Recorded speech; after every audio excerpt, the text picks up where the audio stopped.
Dr. Thiago Reis, meu amigo Adiel Joffre, a doutora Keila, a minha esposa, Raquel Hedlin, que está assistindo a gente hoje, que eu tenho certeza, né? E eu queria fazer um agradecimento especial ao Dr. Daniel Poço, que é o meu mentor, um amigo, grande amigo e mentor, que me ensina muito até hoje. Parabéns. E especialmente, detalhe, hoje eu estou completando 7 anos, exatamente hoje, 7 anos trabalhando com o Dr. Daniel Poço, né? Parabéns. Daniel. Muito obrigado. Deus abençoe. E ao Alcides Parmejano, que ele é o diretor do Sindialto da UVESP também. São pessoas que oportunizam muito o crescimento da informação no mundo veicular e nos traz muito conhecimento e permite que estejamos presentes para poder aprender cada vez mais. Saudações. Muito obrigado. E, iniciando, o que o doutor tem a falar sobre direito veicular, né? Dentro aí do direito automotivo, o que o doutor trouxe para a gente hoje?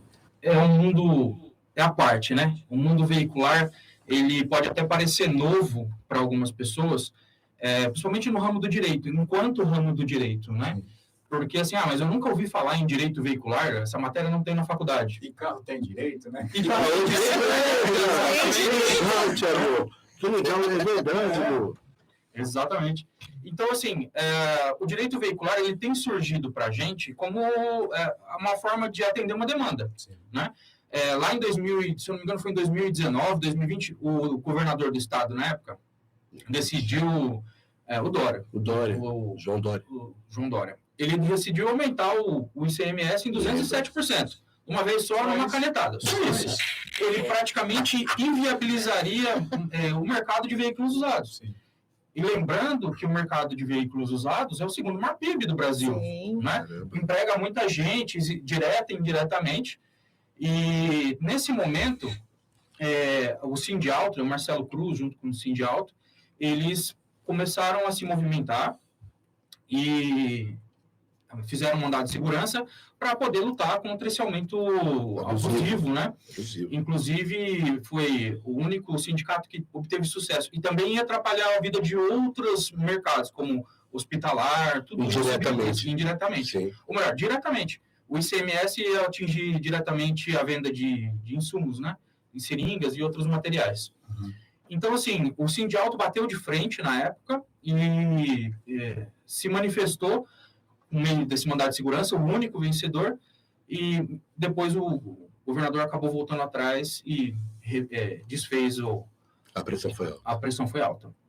Então, nesse momento, o Sindialto, ele meio que despertou. Ele vinha muito tempo parado, né, com outra diretoria. Mais moroso. Estava muito moroso, assim, e aí trocou diretoria, entrando o Marcelo Cruz. E nesse momento, o mercado de veículos usados veio até o nosso conhecimento e começou a se movimentar.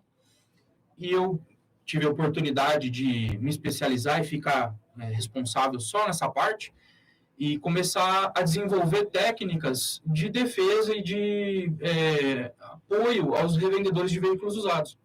No ano passado, foram vendidos por volta de 4 milhões de veículos novos, mas 14 milhões de veículos usados. Meu Deus. Então, é um mercado muito expressivo.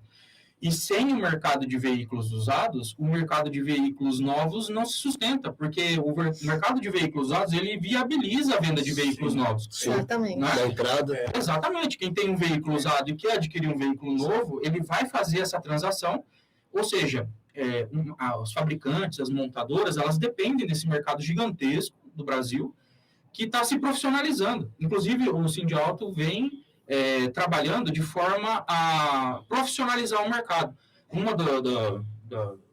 Dos projetos é criar a figura do corretor de veículos usados.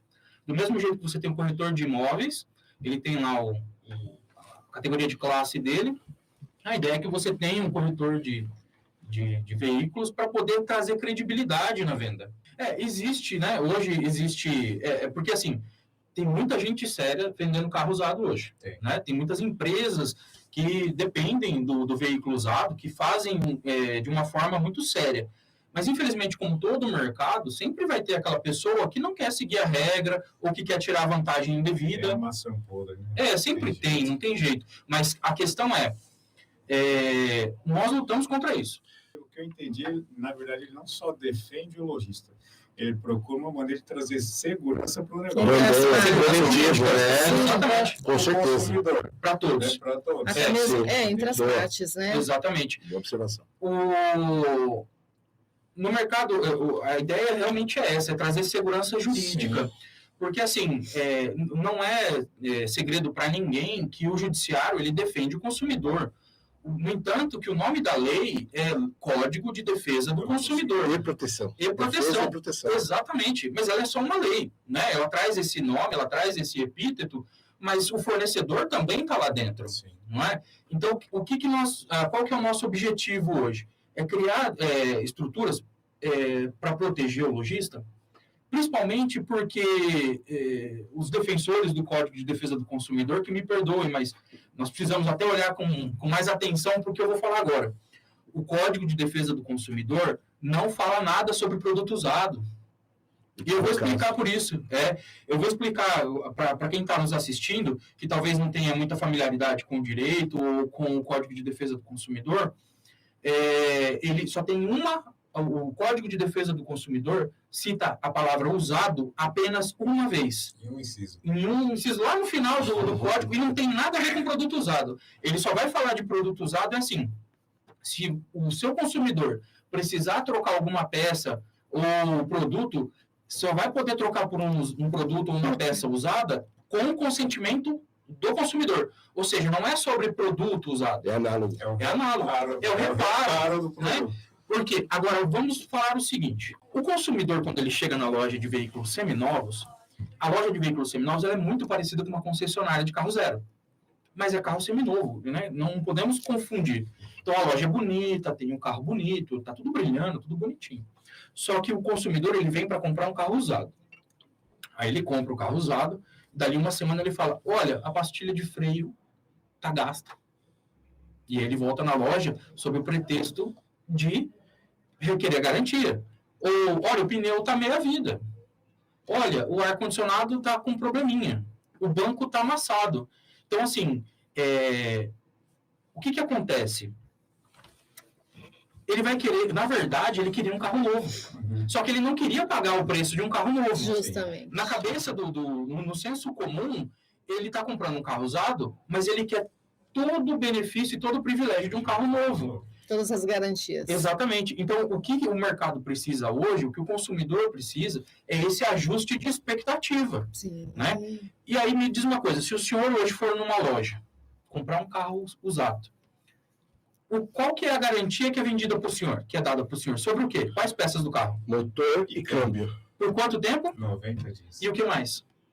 3.000 quilômetros rodados. A quilometragem ninguém fala. Ninguém fala, mas ela não está na lei. Eu já adianto, ela não está no Código de Defesa do Consumidor, mas ela está na jurisprudência. E tem um estudo por trás que leva aos 3.000 quilômetros, depois eu posso explicar. Tem bastante coisa, tem bastante curiosidade sobre esse código, né? Vamos lá. Então, assim, por que a garantia é só de motor e câmbio?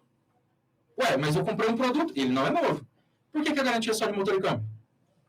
Sei. Porque é o seguinte, o Código de Defesa do Consumidor não fala sobre produto usado. Então, a gente acredita que o judiciário, de uma forma de fazer essa meia-culpa, esse meio de campo, ele falou, bom, tudo bem, o veículo tem que estar andando pelo menos, né? Motor e câmbio. Por quê? Aí é o que eu falo, o único dispositivo no Código de Defesa do Consumidor que protege o lojista, o revendedor de veículo usado, é o artigo 6º, inciso 3º, direito de informação. Então, e aí, por que só motor e câmbio? Quando você vai comprar o seu carro usado, tudo você pode olhar. Tudo você pode ver. Pneu, banco, ar-condicionado, multimídia, teto, lataria, tudo. Exceto o motor e câmbio, porque você teria que abrir o motor e o câmbio para poder olhar lá dentro ou trazer um mecânico para ele desmontar o carro e você aferir a qualidade daquilo. Então, se o motor e câmbio são os únicos itens do veículo que você não consegue avaliar por si só, a garantia está ali. Então, pelo menos isso o judiciário fez, né, de fazer esse meio de campo para contrabalancear o produto. Agora, vamos lá. O que é garantia? Por que eu tenho 90 dias agora, no caso, de um veículo usado, não é? Por que eu tenho 90 dias de um veículo usado? Funciona da seguinte maneira. Com a Revolução Industrial e a modernização da linha de produção, as grandes indústrias começaram a fabricar produtos de uma forma muito rápida. E isso gerava produtos, uma certa porcentagem, pequena, mas existia, de produtos defeituosos. Lembrando lá que existe a diferença de defeito e vício, né? O defeituoso seria o vício, né? Que pode levar a um defeito. O vício, para quem não conhece o Código de Defesa do Consumidor, ele é o que nós vulgarmente chamamos de defeito, né? Então, por exemplo, eu tenho aqui um celular e ele vem sem ligar. Ele vem de uma forma que a bateria não funciona. Não me causou nenhum prejuízo, não me causou nenhum acidente, não explodiu, então eu chamo isso de vício. Agora, o defeito não, é quando eu estou falando com ele ao ouvido aqui, e ele explode e machuca o meu rosto. Esse machucado seria o mau funcionamento do aparelho com o dano que eu recebi, isso a gente chama de defeito, né? É bem mais grave, gera danos morais, entre outras coisas, né? E aí, o que acontece? Com a modernização da indústria, por volta, tem o professor Risato Nunes, grande especialista em direito do consumidor, ele traz essa informação no livro dele, e ele diz o seguinte, ali 1%, por volta de 1% dos produtos industrializados, normalmente traziam uma certa característica de defeito, de vício. Então, isso já entra para o fabricante como um prejuízo ali, um risco do negócio que ele tem que suportar. Então, ele tem lá o padrão de qualidade dele, aquela parte da inspeção final, controle de qualidade. Né? CQ. Isso, CQ. Depois do CQ, o produto vai para o mercado de consumo. Então, a garantia nada mais é do que uma extensão do CQ, do controle de qualidade. Então, por isso que alguns produtos têm 30, outros 90, e até o vício oculto, né? Que permite que não tem prazo. Quando o vício começa a contar o prazo, quando o vício aparece. Exatamente. Então, assim, agora vamos para o mercado de veículos usados. Como se aplica no mercado de veículos usados? O carro usado, ele não foi fabricado pelo lojista. Não. Então, por que eu tenho que ter garantia? Responder por coisa dos outros. Exatamente. Porque o veículo ele já foi montado, fabricado, veio para o mercado de consumo, passou o período de 90 dias de garantia, ele foi, às vezes, usado por 10 anos, foi vendido e reintroduzido no mercado de consumo. Não tem mais continuação do controle de qualidade.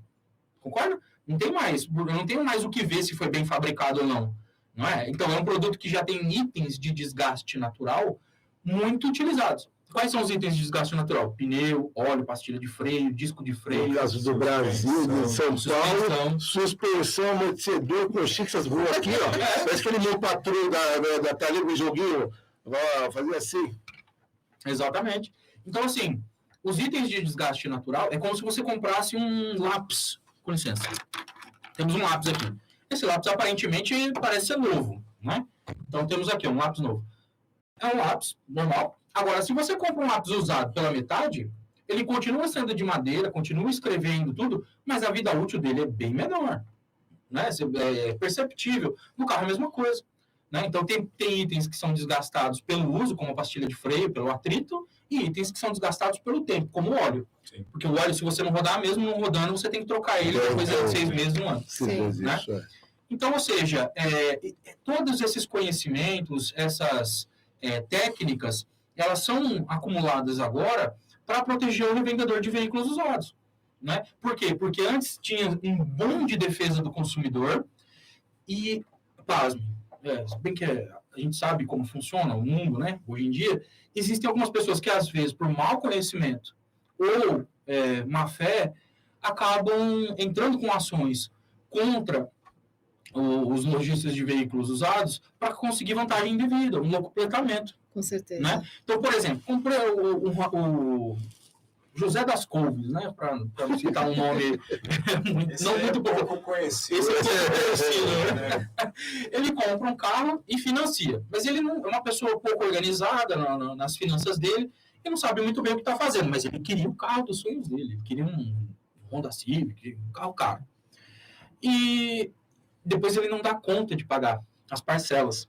E aí começa a vir a cobrança do banco, a busca e apreensão. Aí ele tem um amigo que é advogado, que se formou recentemente, ele falou, não, já sei. O Código de Defesa do Consumidor, o Judiciário protege o consumidor. Você comprou um carro usado, vamos fazer uma ação contra a loja, e aí ele te paga de volta o preço, aí você se livra.